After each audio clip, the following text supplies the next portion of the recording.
Hey you, and welcome to this video where I will help you out how to set a stop loss right here on ThinkorSwim. So the first thing that we are going to do is go right here to trade and select right here all products and then fill in right here a symbol that we want to trade. So Nvidia is fine for me for now. Then after that we go right here to ask X and then we click here on buy. Then you will find right here the spread is a stock, side is a buy. Fill in right here for how many contracts you want to step in. And then after that we go here to order where we select stop.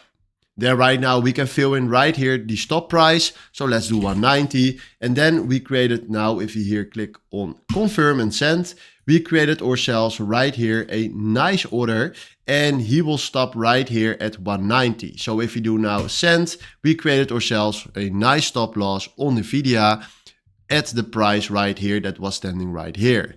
So this is how you can stop loss right here on ThinkorSwim. Hopefully this was exactly the video where I was looking for. Thanks for watching and have a wonderful day. Ciao.